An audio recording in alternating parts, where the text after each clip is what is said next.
This part now we're going to talk about Patchbays, and it's a little bit of a departure from the audience until we get to the end of this part here. But the first part, we're just going to go over Patchbays. I believe this is a review. Please let me know in the comments if this is a review in the chat, that if this is a review or not, so I can know how much to dive in or kind of just like put it out there without diving in too deep. But Patchbays are designed to easily connect different pieces of gear. So for example, if we look at a studio, let's just go in here and look at a studio Patchbay. So Patchbays look like this. So they can look as, you know, here's an idea of what a Patchbay looks like, or okay, here like this. This is what like an up close of a Patchbay would look like. Okay, so this is what all this stuff looks like. Monique says I'm a newbie. Okay, fair enough. Here's a little diagram. So this is a good little diagram of what's going on with a Patchbay. So really what a Patchbay is for is so you can connect all this different gear together, so you don't have to go around behind it. Because, you know, remember all this stuff is set up in like a desk or some kind of like a big, you know, thing that's got like all the racks in it. And to get around behind this stuff, you know, it gets confusing, and it also, like, a lot of stuff is set up against a wall or someplace where it's hard to get around to behind. So if you wanted to take your keyboard and run it into a compressor, or take your vocals and go into a reverb, like another reverb or something like that, or, you know, different microphones from different rooms and bring them into your room and stuff like that, then in order to really make that work, you really need to have stuff patched up in a Patchbay, because you don't want to have to keep going around behind the console and behind the gear and unconnecting it and reconnecting it and unconnecting it and reconnecting it. So it's okay, cool. You did go through a Patchbays in mod 1. Okay, great. Johnny, what is up? All right.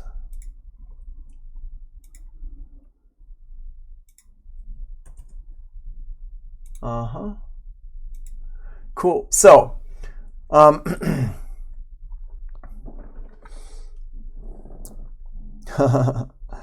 right. So, in here, cool. Good to know, man. So, what we've got here is this, and this is what the Patchbay would look like, kind of, and all these different things would be connected up. Now, it's important to understand that all these connections are happening behind the Patchbay, like in the back of it. And then in the front, you're going to have cables. So let's go back to over here. And the cables would make it look like this eventually. So this is what the front of a Patchbay would look like. And there's different pictures on here of like different Patchbays and stuff. But I mean, it can be a lot. It can be very confusing to look at a Patchbay the first time. I mean, like, look at this. This is like nuts. It's just a bunch of cables, tons of stuff going on. So just be aware that the more you use a Patchbay, the more easier it'll get to understand. Like this here is crazy. This is like a crazy looking Patchbay. But you know, hopefully it's labeled, and hopefully they know what it does. They probably didn't do this every single day. They probably just left it like this for a while because of just all the different things that are connected to it. So, all right. So that's basically what the Patchbay is doing. And the labels on the front of the Patchbay, if we look at, let's look at, well, here, let's go back to this picture. This is a good picture. I like this picture. You can see it's got labels on it here. So mic sources, mic pre-outs, the Lynx Aurora outputs, whatever that is, the D-Box outputs, outboard gear outputs, all these different things. And these are the labels for what it's actually connected to, what the cable is connected to on the back of the Patchbay. So when you're looking at this, this is a representation of what you're actually going into and out of on the back of the Patchbay. So a couple things to keep in mind. The outputs are always on top. See, outputs here, outputs on top, and the inputs are always on the bottom. The outs are on top, the ins are on the bottom, and we're going to talk about why that is in just a moment here. Patchbay cables will always go from top to bottom because you always have to go from out to in. You go out of something into something else, out of something into something else. They're never going to go from bottom to bottom, like in to in, or out to out on top. And that's because the outs are on the top, the ins are on the bottom, and you can't go from in to in or out to out, okay? Then we have 3 different modes of the Patchbay: normal, half normal, and through. We're going to come back and talk about those in just a moment. But first of all, let's just look at this diagram here. So this diagram here, we've got keyboards and reverb, and we've got our console down here. So the keys are coming into input number 1, and the reverb is coming into input number 4 here, and it's going out of output aux out number 1. So the keys would go down here, and we go doot, doot, doot, doot, doot, like that. And if we want to send signal to the reverb, we go like this, and we go in like this, boom, and the signal just travels around. Now, if I wanted to connect my keyboard directly to my reverb for some reason, if I wanted to connect it directly to the reverb, what I would have to do is I'd have to disconnect the cable from my console and disconnect the cable to the input of my reverb, and then just connect the cable out from my keyboard into my reverb. And now I've got reverb directly on my keyboard. And again, this is not a real world use so much. It's not something you normally wouldn't put a keyboard directly into a reverb. I'm just showing you an example of how Patchbays work. So in this case here, I would have to disconnect 2 cables. I'd have to connect out, I'd have to unplug the cable in the back of my reverb, and I'd have to unplug the cable in the back of my console and reconnect it to my reverb. So it's a bit of an issue. I'd have to go around behind my console, I'd have to go around behind my keyboard and my reverb and all this stuff. And so it's not super easy to do. This is where the Patchbay comes in. If I run everything through a Patchbay, now the Patchbay goes into the middle of it all. So the keyboard goes out of the keyboard into the input of my console here, into input number 1. And then my reverb goes out of my output here into my Patchbay, and from the Patchbay goes into the input of the reverb. And the out of the reverb goes into the Patchbay into the input of my console. So essentially, it's set up to go into the same setting. It's just now we have this extra box in the middle. And this is how Patchbays work. The Patchbay is just that extra box in the middle. So everything is still flowing to the same place. It's just now we have this extra box in the middle. And this extra box enables me to now make 1 cable connection to repatch my cable. So all I have to do, if I want my keyboard to go to my reverb, I just take the cable from here and I just connect a cable on the outside. So if we go look at this, see all these cables here? See, let's look at one that's like a little bit easier to look at here. So this, it's too small. Hold on a second. Let's see, one that's up. Which one has just a couple? This one just has a couple cables. See these cables that are plugged into it here? These cables here are representing this blue cable here. This blue cable is representing what these cables are doing here. They're just plugged into the outside of the Patchbay. So the keyboard, what happens is it flows through the signal in the green cable here, and then I take a cable and I plug it in to the keyboard out up top here, and I take the other end of it and I plug it in to the reverb in on the bottom over here. So the signal, instead of going straight through like this, it goes out like this, over to here, follows this one around, into the reverb, out of the reverb, into input number 4 here. So now my keyboard signal would not come out of input number 1 here on the console, it would come out of input number 4 on the console, because we've taken that signal and we're basically taking the signal and saying, hey, follow me, come over here, kind of like when I'm training my dog and I'm like, hey, come over here, follow me.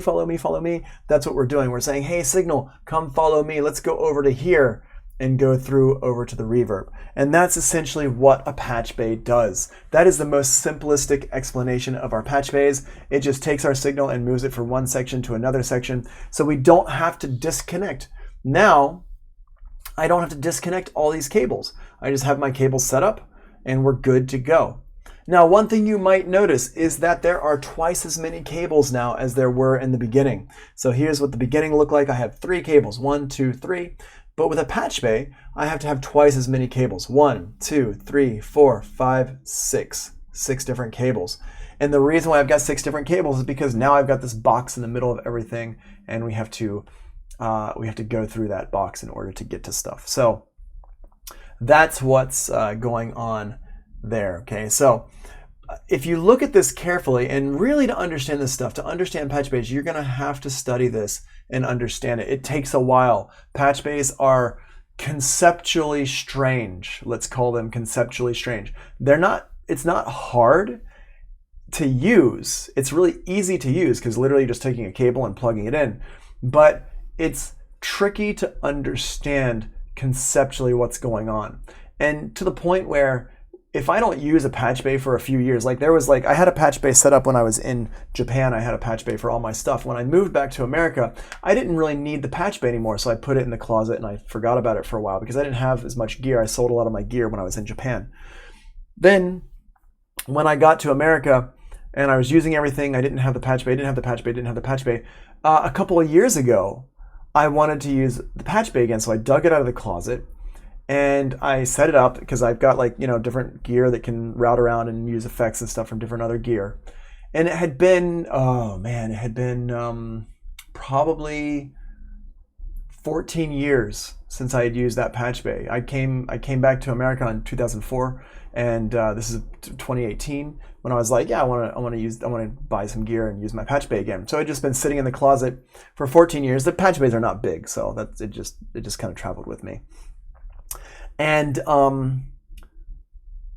I kind of had to go back and reschool my brain on how set up Patchbays. It didn't take long. It doesn't take a long time to understand Patchbays, but you do have to kind of work through it because the concept is kind of weird. And so now I'm using Patchbays quite a lot, and I'm talking about Patchbays, a lot as well. So now it's much easier. But I remember that first time when I set my Patchbay back up, I got everything set up, and I was like, wait, hold on, I need to remember about this. And I had to sit down and draw some stuff and think about it for a second. So it does take a second to figure it out. Now, a setup, let's come back to this here. Let's talk about in normal, half normal, and through. And so we're going to go over here to how to use a Patchbay and talk about this one here. I'm going to get rid of that. There we go. Let's see, Monique says, in a situation like this when reverb is already on the keys, should we be more conscious of reverb on mixed processing to prevent issues, or does it just provide the option of direct control of the reverb as if we're using a digital plugin? So this is I should probably change that wording there so it doesn't say reverb. Don't worry about that it's a reverb. Just think about it as some kind of a thing that you want to run your keyboard to. I use reverb because everybody knows what a reverb is. I don't expect you to ever use a reverb in this situation because reverbs are really for send effects. So please don't. If I'm talking to people, I always I kind of forget to relabel this here. Really, a real world use of this would be more like a filter or something else, not really a reverb. I just use the word reverb because everybody understands that a reverb, but really you wouldn't use a reverb like this because this would be if we're doing it like this, this would now be an insert effect, and I don't really want you to use reverbs as insert effects. So please don't get hung up on the fact that I say reverb here. Really what this should say is just general effect number one. Whatever that general effect is, whatever it is in your head, whatever you want to use it for is fine. I just use reverb because reverb is what people know. They know reverb, but I need to change that. Actually, I need to go to my notes and change that because it gets confusing, and I apologize. That's my fault. That's not your fault. That's my fault. All right, so let's go over here and look at this, how to use a Patchbay. I'm going to put it in the middle of my screen, so I'll keep it over here. What I'll do is I'll zoom in on it a little bit, though, so it's nice and big so we can read it. There we go, and we don't have so many of the things going on the side. Okay, so you finally got sick of climbing behind your desk or wiggling under your rack to change your audio signal path through your now giant recording gear collection. I don't blame you, okay? I'm not going to read the whole thing. You can read this on your own time. But this just sets up about why we use Patchbays and stuff like that. It doesn't matter if you manage to wire up your own Patchbay or you bought one new. Of all the gear out there, this is the one you don't want to buy cheap or use due to the millions of parts that someone else likely broke. You still want to know how to use it. Patchbays are actually not that expensive anyway, so you don't really need to spend a ton of money on Patchbays. So you want to learn the Patchbay correctly because of there's a correct way and there's a wrong way, and there are, like, you can use, it's just a bunch of holes, right? So you can basically cable it up however you want, but there is a standardized way to use the Patchbay. So that's really why we want to go through this. All right, let's go down here. Ledger note. Any newcomers to the concept of a Patchbay? Patchbay for studio and live audio. This is Jared from Ledger Note, check and that today out. I'm That's going. a new link. Yeah, this is a new link. There's way too many advertisements. The video is playing. Oh, is the music is playing? To be showing you. Oh, stop. Thank you for letting me know. I didn't realize there was. Stop it. Stop it. That video is new. Interesting. Okay. Yeah, they've got. Oh, that's super annoying. Thank you for letting me know, Pip. They didn't used to have that in here. Oh, it's gross. I hate it when videos play automatically. What is this for? Patchbays. All right. So, what do you mean? Like, what is a Patchbay for? Or are you? Yeah, it's a Patchbays. Okay. So. So there are 3 rules for setting up your Patchbays. Top jacks are for outputs, bottom jacks are for inputs, and connections only occur top to bottom. That's the 3 rules. Now, rule number 1, the top jacks are for outputs.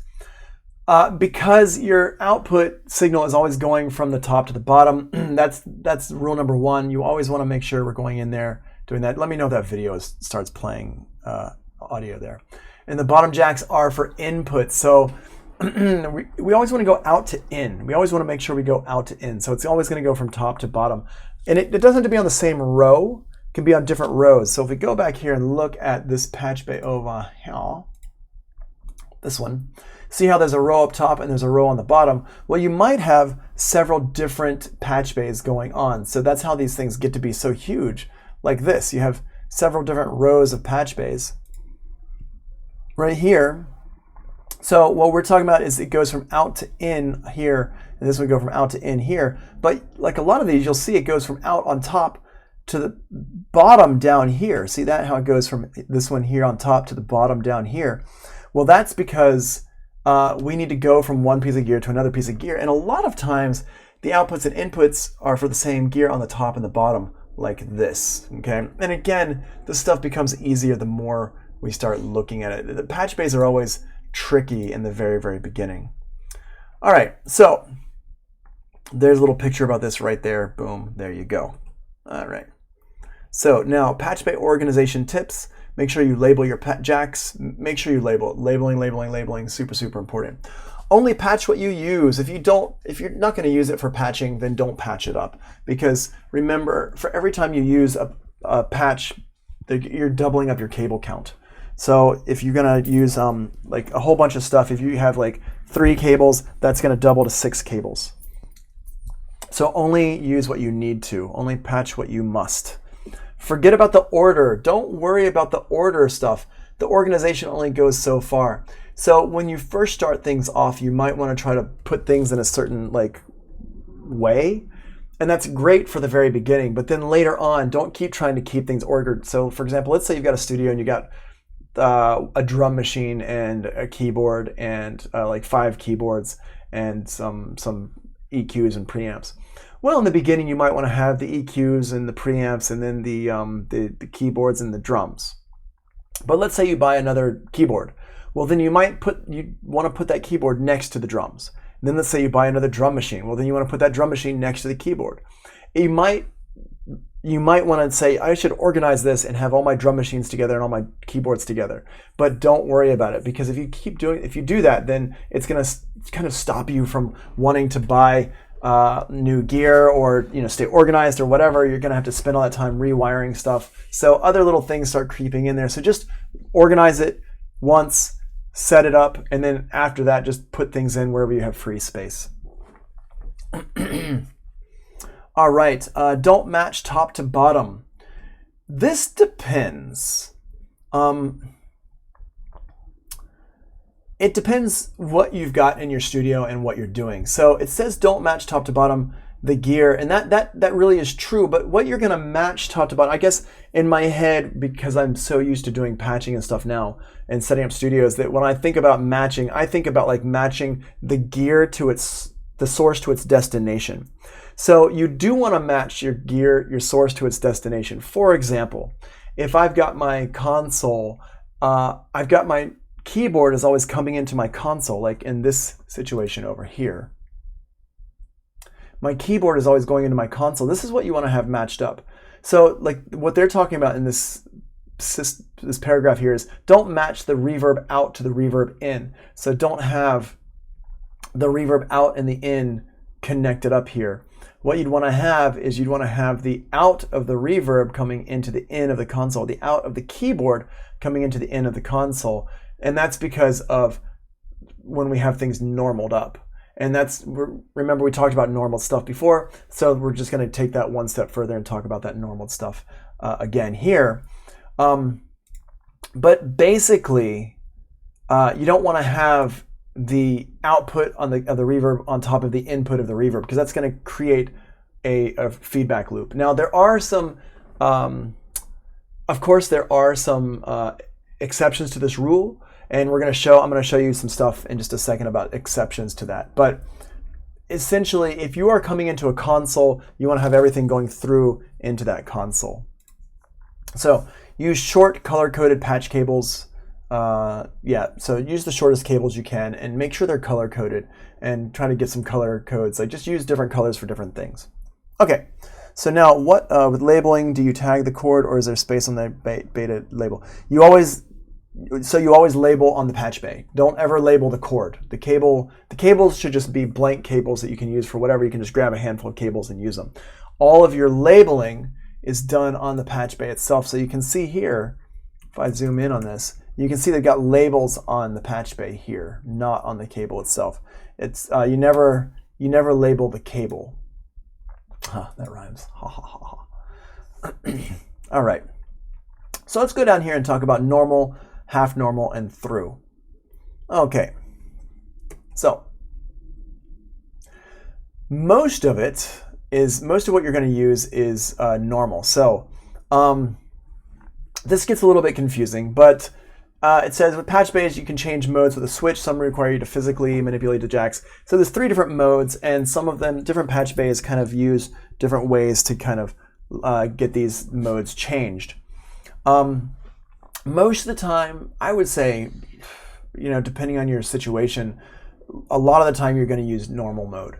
But half normal and through are also useful for certain situations. So the way this works is normal mode. The output jack sends the audio signal to the bottom jack until a patch cable is inserted. The cable interrupts that signal path and intercepts it, sending it through the cable only. Half normal is the top output jack sends the audio signal to the bottom jack even if you've inserted a patch cable.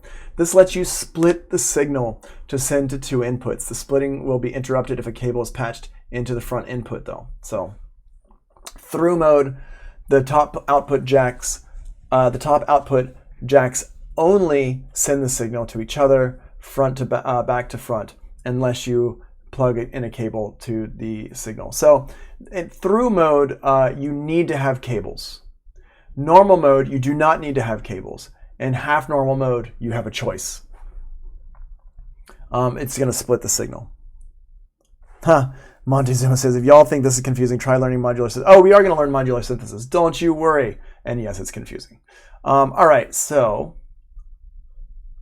let's look at this down here. And this has a little picture. And that's why I like this article, even though the article has like way more advertising and stuff like that than it used to. And they've got, videos that start up, which is super annoying and super intrusive.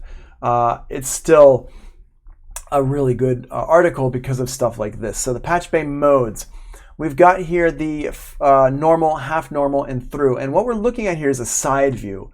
We're turning it sideways. So you got the front and the back. So normal mode, the signal, if I've got a keyboard here, output, connected up to input channel number 1 on my console, my keyboard plays in here and it always plays into channel number 1 on my console. So it's always going into channel number 1 on my console. If I wanted to take that keyboard signal and run it into an EQ or a compressor or something like that, distortion pedal.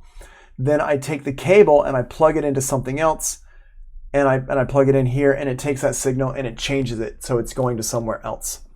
So you can see here the signal is no longer running through the internal of the patch bay. That's what normal mode does.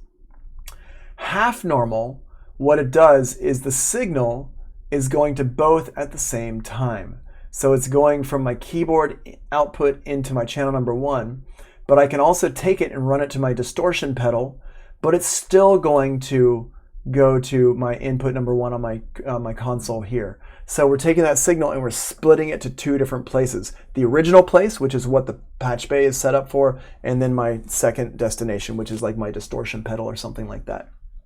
And then through mode, it's not going internally at all. It's literally just having it so we can patch it, and it's only using patches, and so you have to patch it to make it go somewhere. So if I wanted to go into my channel on the bottom, I would have to patch it. The normal mode is really good for a normal setup. For example, if we look at our diagram here, this is really good for normal mode right now. So I've got my keyboard going into my console here. So I want to have this first one here normaled up, and that's what we've got here. See these green arrows right here? That's what I've got set up here, is the normal mode is set up here. So it's just normally going to go through, right? I don't have to like change any settings or patch any cables or anything like that. So just by default, this is going to work. And that's what normal mode does for us. If I have a whole bunch of like extra like guitar pedals, for example, I might want to have those set up on their own little circuits so I can use patch cables to use them, because I don't want to have those going into my console necessarily. Maybe I need to patch them to have them go to my console. So this is what I would use through, and I have an example of this over here, right here. Okay, and a lot of patch bays, there's a switch on them so you can switch it however you want to have it set up. So here, let's say I've got my keys here. My keyboard is still going into in this case we have an audio interface with 2 inputs, and I've got 2 outputs. And the outputs are set up to go to my speakers over here. They're just set up like that. And this keyboard is going into input number 1 on my audio interface. But I have this set so that if I wanted to, I can access all 3 of these effects over here. Okay. Now, let's follow these cables carefully. I'm going to go ahead and zoom in here so we can follow these. I'm going to zoom way in so we can just scroll around the screen and follow the cables, because I want to do this very slowly so you can see what's happening here really, really carefully.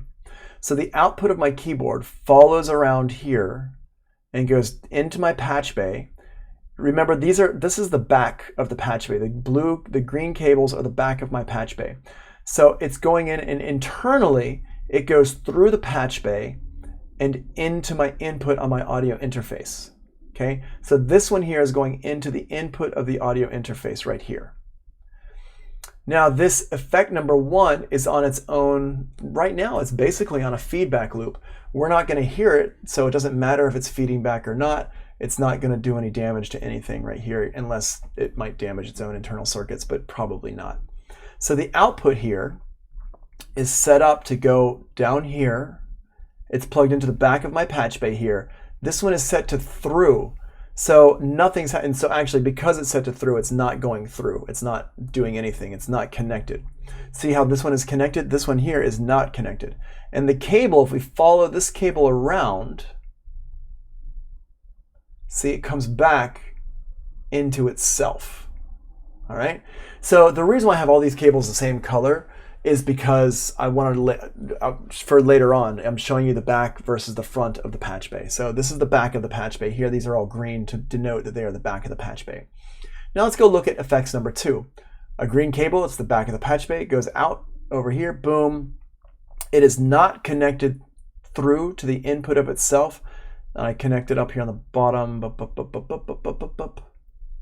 boom, like that. And now same thing for effect number 3. I follow it around like this, and come over here. Anybody old enough would remember picture pages, like that. There we go. Comes to the input. Okay. So essentially, what we've got here is I've got one patch bay, but I have these. I've got it separated out. So I've got the one for my keyboard. So my keyboard's always going into my audio interface. But then I have all these extra effects, usually guitar pedals and stuff, over here on the right-hand side set up. So all these things over here are set up like this, that are just set like this. So these are on their own separate circuits. Now, if I wanted to run my keyboards through all of these effects here or through one of the effects or whatever, I can set up a couple of cables or a couple of things. Now, in this one here, hold on, let me just, before we do that, let's go back, let's skip this one and we're going to go to this one straight here. So if I want to set up to use effect number 1, here's what I would do. I would take 2 cables and I would run one cable from my keyboard out. I got my keyboard here, the cable set up in the back, and I take a cable and I plug it in to the output of my keyboard here, to the input of effect number 1. See, top to bottom, input of effect number 1. And that takes the signal and it goes over like this, comes up here like this, and now it goes out of the effect number 1, it goes down here, and I take another cable and plug it into this one here to cross the cables like this. So now the signal comes back into here and it goes into input number 1. And that's why we'd want to have that set up like that. That's a really great way to have this kind of setup here. And that's a pretty real world use. And just if you want to send it to any of these other effects, you would just take the cables and plug it into any one of these inputs and outputs. You just have to make sure you've got everything labeled and set up so you know what you're doing. Now, if I wanted to run through all 3 of these effects, serial, so I have my keyboard here and the signal goes out of my keyboard, boom, into effect number 1, it follows it around, it goes to effect number 1 input, out of effect number 1, and I take another cable and I plug it into effect number 2 here, goes into effect number 2 here, and goes out of effect number 2 into this one here, and then into effect number 3, goes out over here into number 3, boom, out of number 3 over here into this one, and then I take a cable over here and go over here to the input over here. Great. Elon says, got it. So can we get tutoring for this specific topic? Actually, absolutely, you can get tutoring for this specific topic. Any instructor at SAE will be able to help you tutoring for Patchbays. Yep, and I would recommend actually getting some extra help on this stuff because it can be confusing at first. All right, so that's the intro to Patchbays. Now what we're going to do is we're going to talk about Patchbays specifically for the Audient. So you thought we were done with Patchbays. We are not done with Patchbays yet. We're just done for right now. But hopefully this gives you an example about how we can use Patchbays. Now let's talk about specifics. The Patchbay section at the Audient is a little bit different from the standard way to use Patchbays. All the stuff we've talked about so far for standard ways to use Patchbays is out over in. So out on top, in on the bottom. Everything goes out on top, in on the bottom, out on top, in on the bottom, like that. Out on top, in on the bottom. But the SAE Patchbay is not set up like that. The SAE Patchbay is set up side by side. There's actually 2 sections. There's the one section that's specific to SAE, specific to the Audient, and then there's the part on the bottom which is for our particular school. It's like a build your own type of thing, and we have that one set up for out over in. But the main part that comes with the Audient, if you buy the Patchbay that comes with it, it's actually side by side. It's a weird setup.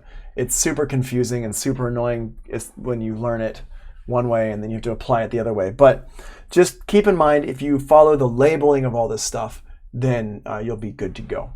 All right, so over here on the right hand, if we go to the next page in here, this part here, the green section is our mix section. The red part is unused. This is for SAE New York. The pink section is our master section. And then down here, this like blue, dark blue section here is our SAE specific section, how we have it set up at SAE. This is the part down here that is out over in. Right here, this is set up out over in, and you can see that everything's got numbers on it. The numbers correspond, there's a piece of paper in at SAE that actually has the labeling of stuff and how things are set up. So we've got that there. Actually, I'll try to get the PDF and I'll upload it to Canvas so y'all can actually have it ahead of time so you can study it, because it may have changed. I'll ask John for that one. So over here, the green section, like I said, is our channel section, and each channel has two sections. Each number has two sections here. So this is channel 1. It's hard to see on my screen here because it's just so. Here, let me see. I can zoom in like this. It'll be easier to see. Here we go, and I can scroll around. There we go, much better. So each part has a couple things going on here. So we got number 1, number 2, 3, 4. We go this way is 3, and then 4 is over here, right? And then over here is 5, 6, 7, 8, 9, 10, 11, 12, 13, 14, 15, 16, 17, 18, 19, 20, 21, 22, 23, 24. That's all these numbers right here. Now, this represents every single channel on the audient. Every single channel on the audient is in here, and they all are exactly the same.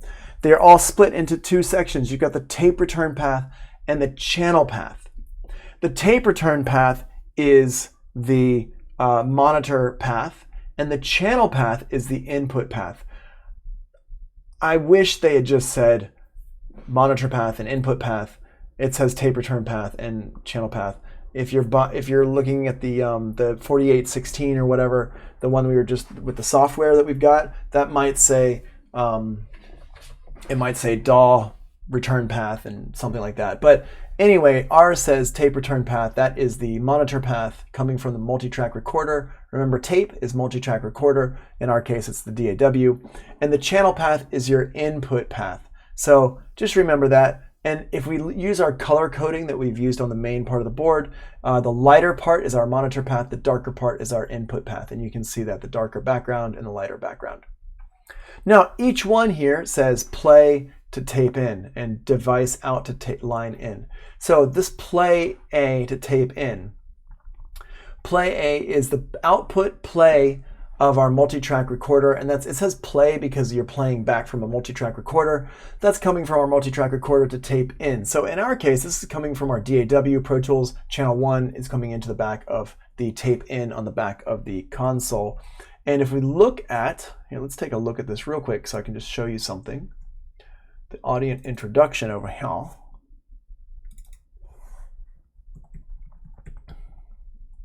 If we look at the back of this audient introduction, the back of this audient here, you see here it says microphone and then line, and over here it says tape in.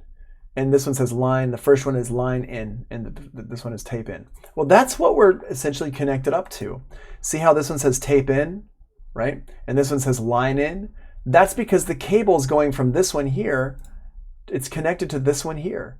And this one here, line in, this hole here is connected to this over here where it says line in. So if I take a Patchbay cable and I plug it in to where it says tape in, I'm now coming into the monitor path on my console. So it's bypassing the input of the multi-track recorder. Okay, so if you are using the multi-track recorder to play back channels 1, 2, 3, and 4, you should not plug into the tape in on those channels. You should use a different channel that you're not using, like tape number 5, 6, 7, 8, something like that. Then we also have our send and returns here. This is for our inserts. We're going to come back and talk about those in a little bit. We actually might skip those today because there's a lot of extra information. No, we'll talk about it today actually, because I just want to show you, at least we'll talk about how to patch them up, because we're going to talk about inserts and stuff another time in more depth, but I do want to show you how to patch them up. And over here is our master section. The master section, you have to read the labeling here really carefully for what's going on. So for example, here are our stereo input 1, 2, 3, and 4. And then we have our left mix and our right mix. So we've got tape 1, tape 2, tape 3. Remember, if you're using an audient from a different SAE school or the software that we've got that we made, that's going to be not tape 1 or tape 2. It's going to be external 1, external 2, and DAW. So it would be labeled slightly differently if you're looking at this from a different school. All right. So the playback should be patched separately from the monitor. The playback should be patched separately from the monitor. Okay, so Monique, real quick, when you're monitoring stuff, you're not going to patch anything. Like, you don't need to worry about patching. Most of the time, you're not going to use the patch bay at all. I don't want you to think that you have to patch everything, because that's what the whole through and everything is set up for. So just in general, when you're just using stuff, you're not going to do any patching. Playback should be patched separately from the monitor. No, the playback is the monitor. So if you're monitoring something but you don't want to record it, you're going to use the tape return path, which is the playback. This might be a better question to answer on Zoom, because I'm not sure I understand your question. So this might be better to talk about on Zoom when we can actually talk about this. So I'm going to say let's come back to this one here, because I might be misunderstanding what your question is. All right. And then over here, we've got different things here. Down here, see this says tape 1, tape 2, tape 3, and this one also says tape 1, tape 2, tape 3, but this one says left, right, mix to record, and this says play to monitor.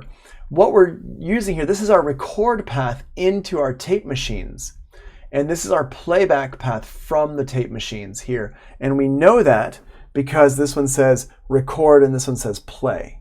So if you have if you're in a studio that has these three in here and you've got some kind of a playback situation, you've got a tape machine or some kind of a DAW set up or something like that, and you wanted to record straight into it, you would plug in to the record for the left and the record for the right. Right here is where you'd plug in. Or if you wanted to take that signal back and take it somewhere so you can hear it, you'd have it come over here. And we're going to actually be talking about that today when I show you how to connect up your own computer. If you want to bring your own computer in to record to 2-track, we're going to talk about that a little bit here. I kind of feel like it gets confusing. There's a lot of information going on today. I've been talking for a long time. But I want to get this done because you can watch the video again later, and we can also talk about it in Zoom. So it's better to kind of keep going through it. So down here, we've got the studio, we got foldback, and we've got foldback here. What we're going to do here is, let's go ahead over to the next page. Let me just bring this back so it's full on. There we go. Yeah, cool. So there's a couple of notes here that I want you to make sure you keep in mind. Play is the output from the multi-track recorder, and tape in is the channel input on the console.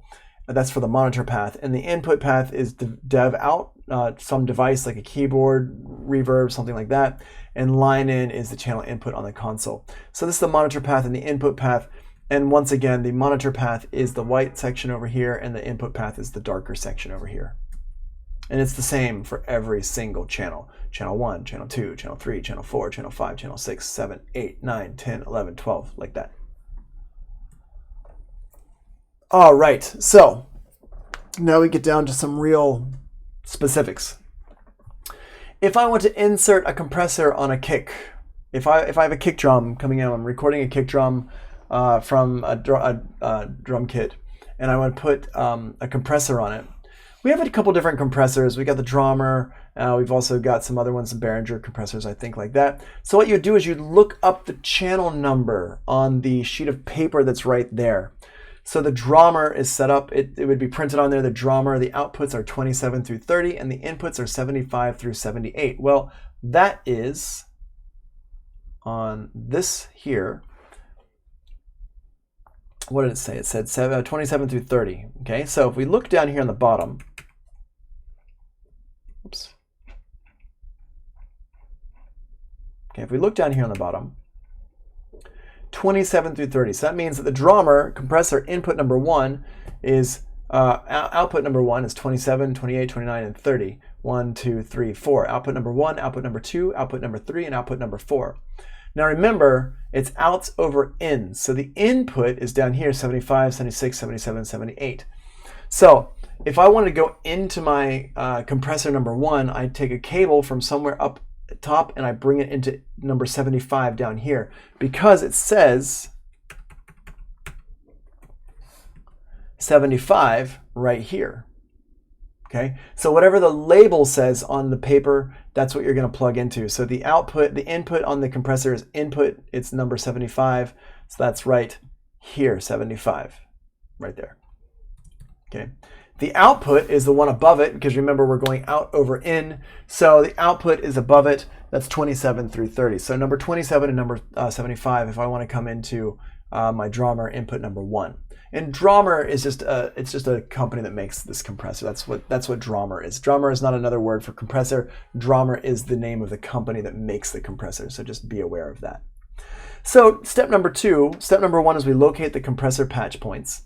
Step number 2 is we locate the kick channel, which is going to be, in this case, if it's on channel number 1, it's going to be tape return path number 1. And then step number 3 is we plug a patch cable from tape number 1 send to tie line number 75, which is the input on the compressor, and then tie line number 27, which is the output of the compressor, to tape return number 1 return. We're going to go from a send to return. Then we press the tape insert button. Remember, if we go all the way back to, oh, it's not in this PDF actually, hold on. If we go all the way back to this one, see that insert button that's there? Insert, insert. That insert button is, we have to press that insert button. So if we're on the monitor path, we're going to use the tape insert button right here. This one. Boom. Press that button. Okay. What this is going to look like in real life is like this. So you see, here's our cable. Let me just zoom in on this.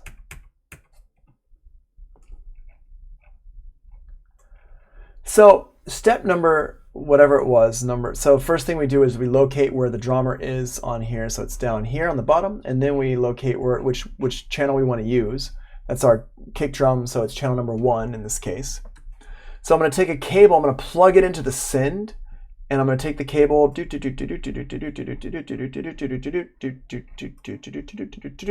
and it comes in, and I plug it into number 75 here. That's the input of our compressor. And the output of the compressor, number 27 here, goes here to the return on that channel. And there we go. Boom. So now we are good to go with that. Okay.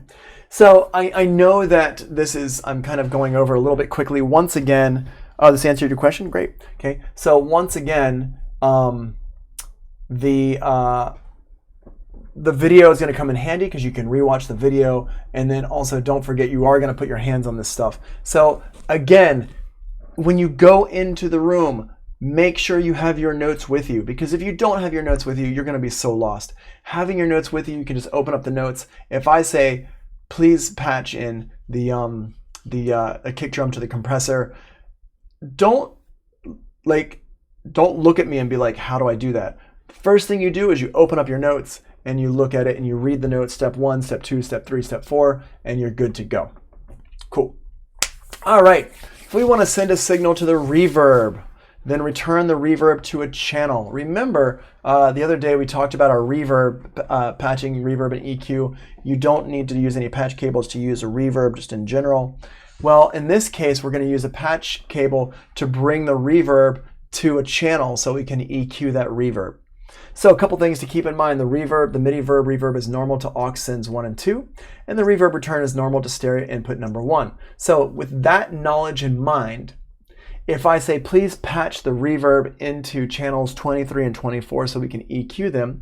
So what you do is you come over here, and step number 1 is you want to send the signal to the reverb, turn up auxes 1 and 2.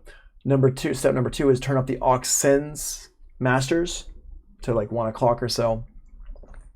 Number 3, check that you're getting reverb signal. Look at the MIDI verb and check for input levels. Stereo input number 1, push the mix button, turn up the level. You should hear reverb, unpush the mix button. That stuff's all on the board. Stereo input number 1 is on the board over, wait, where is it?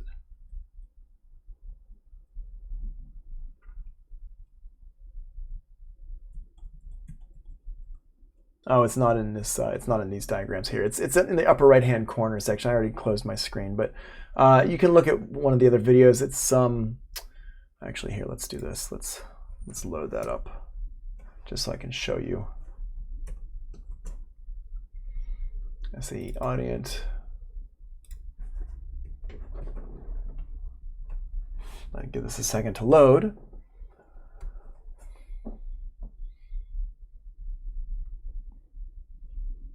There we go. So the the stereo return is right over here in this part here. So we turn up aux number 1, go to operate, aux number 1, boop, like that, and go over here to my master number 1, like that. And then if I want to hear it just immediately, I just click on the button and I turn it up right here and I'm hearing my reverb. That's all you have to do, just those 3 things. But if I want to patch my reverb into a channel over here, I'm going to use my Patchbay. So I'm going to connect my patch cables to stereo input number 1 over here. So I go over here like this. Stereo input number 1, dev left and right, dev left and right, right here. And I take cables and I patch it over here. The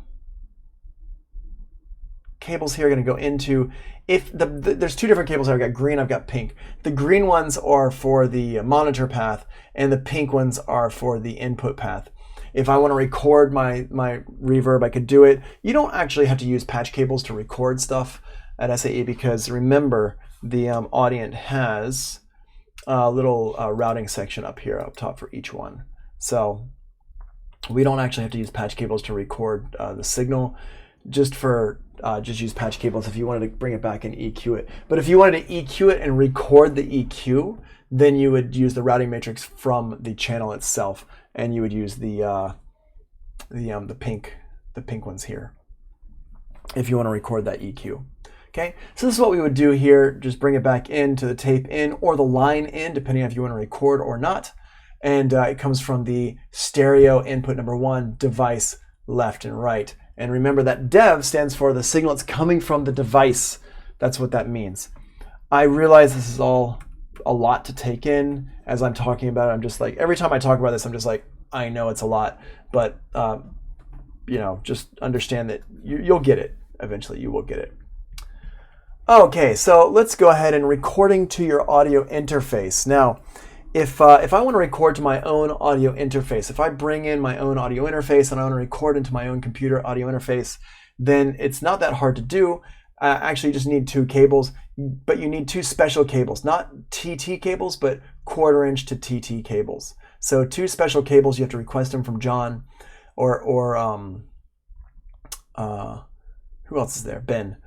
Get 2 1/4 inch cables to TT cables from the equipment room, connect from the tape 1 left-right mix to the inputs on your audio interface, and then just plug headphones into your audio interface is the easiest way to do it. So in that case, it's just this right here. We just connect in these cables here like this. Left-right mix, tape 1 or tape 2 or tape 3, it doesn't really matter, whichever one. They all come from the left-right mix and then go into your audio interface inputs. That's it. Super, super easy there. And then finally, if you want to, wait, is this finally? Yeah. If you want to create a headphone mix for studio musicians, this one here is super, super important. If I wanted to create a headphone mix, we're going to use 2 cables. It's not hard, it's just important. And you're going to go ahead and find the firmament inputs on the mic tie lines, which is tie lines 33 and 34. You're going to connect from the foldback A left-right outs into tie lines 33 and 34. And that's all you're going to do. Now, if you want to go into a different room, you would go into a separate studio to set up for that. You have to do some more patching and stuff like that. But for now, we'll just use the, most of the time, most people are just going to go into one setup. So a foldback A, and that looks like this.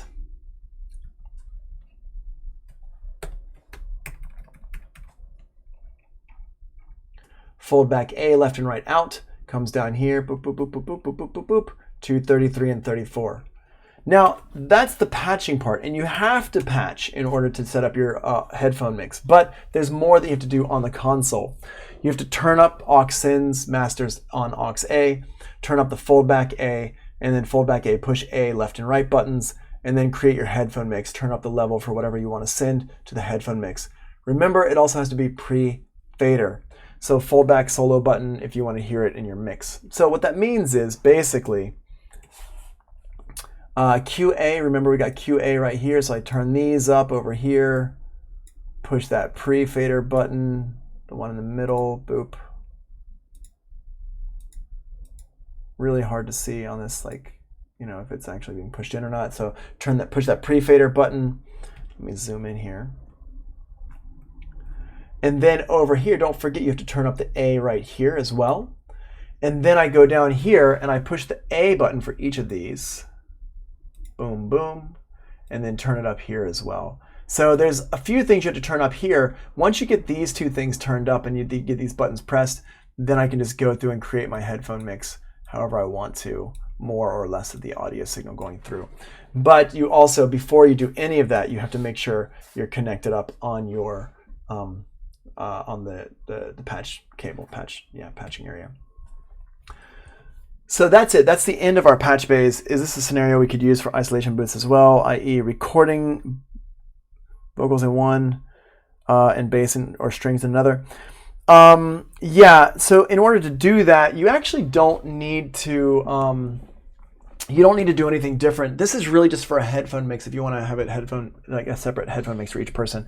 So if you have each musician in a different studio at SAE, just in that studio you just plug into the correct headphone jack for the correct control room, and you'll see that in each studio because it's got, you know, the mic. I don't have it up right now, but if we look over here, let's go into SAE, other bookmarks, SAE, there we go. So if I go here to virtual tour, we zoom in, it's so fancy, wow. Okay, there we go. So each control room A is the SSL, but if I go across the hall into this one here, see how there's 4 sections that look exactly the same? Those 4 sections are coming from our 4 different control rooms. So for example, control room C, A, B, C, C is the audient. So if I'm recording into the audient and I'm hearing stuff from the audient, I would plug in, this is the Furman right here, this is our headphone amp. I would plug this cable into C right here, and that's going to get the signal from the audient, whatever that person in the audient is. And there's two you can plug into, A and B there. And then if we go over here, boop, boop, boop, boop, and let's go in here. And this one here has, again, the same stuff, A, B, C, D. I would plug into C right here, and that's coming from the audient control room that's over here. It won't let me just double click and magically zoom. It used to let you magically zoom into there, but I guess they fixed that. So if I go over here, let's just go down the hall. There we go. Here's the audient. And just take a look at this one more time. Here's our audient. On the left is our channels section. Over here is our master section. Over here is our patch bay right there. This patch bay is this right here. So that's what we're looking at here. That is this. And so you just plug in those 2 cables, and then you are good to go with that. The other side of it is really patching into the right place in the studio. But that's going to come further down the road. At first, you're really just going to be in the room across from it, so just make sure everything is connected in there. So I hope that helps, Monique. Awesome. So now what we are going to do is we are going to stop this recording because I've been recording.